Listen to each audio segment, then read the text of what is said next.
अरे की हम तोहर राजा अरे तू हम हमारा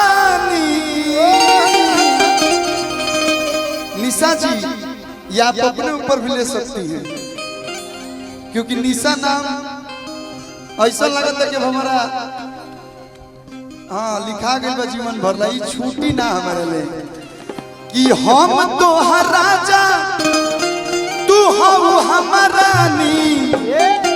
भैया।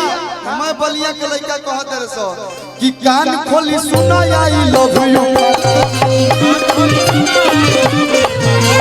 कान खोली सुना आई लव यू,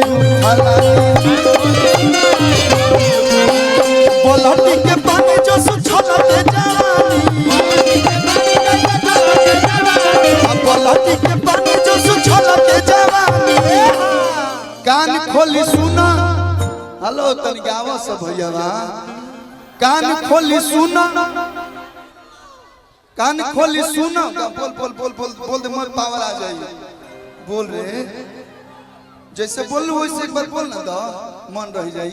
कान खोली सुन, लव यू, लव यू।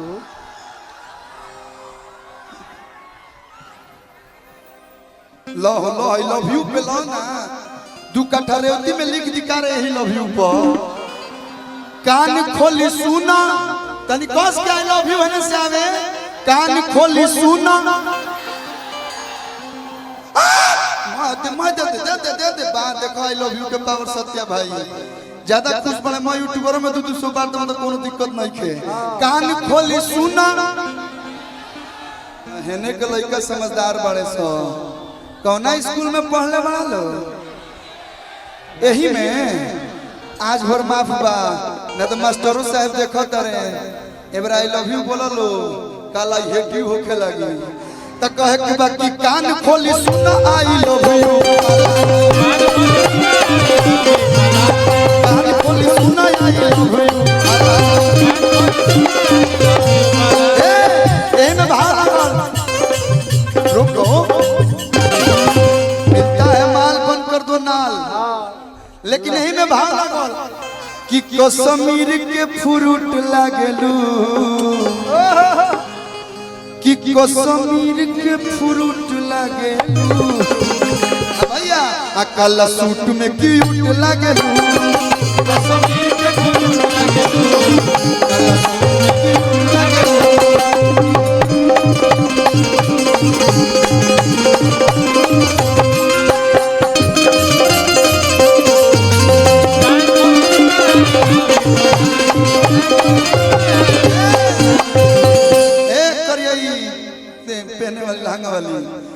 तू ही रहेलू हमर दिलवा के अंदर, तहरा लगा हरबा अत प्यार समंदर।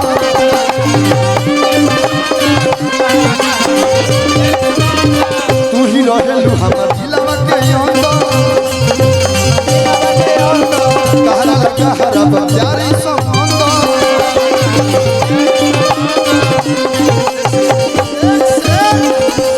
स्टेज पर मैं हम गाना गावे बने के सेल्फी पॉइंट है। हम देखो हेने से हाथ खींच लो, एगो होने से दिमाग का तू बाबा। ए बाबा तू ही रहेलू हमर ए बाबा दिलवा के अंदर, तोहरा लगा हरबा प्यार समंदर। तू तो कि तू तो गजब जगावा तारू फील करे तोहरे ला धक धक दिल। मंच तनी खाली कर, मंच हिलता है कहत रे खाजा छोड़िया मत, का मतलब हिनुआ ना होई।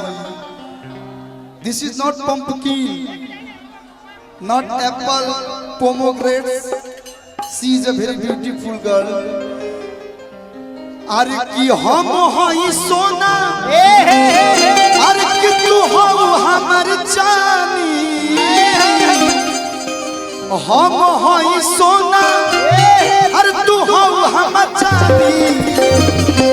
कनक भैया आ कान खोली सुना आई लव यू कान खोली सुना आई लव यू मेरे कनक भैया अगर गाएंगे भाभी के लिए तो क्या गाएंगे मैं गा रहा हूँ भैया हमें ताला तू हमर चाबी भैया हमें ताला तू हमर चाबी आ कान खुला सुना आई लव यू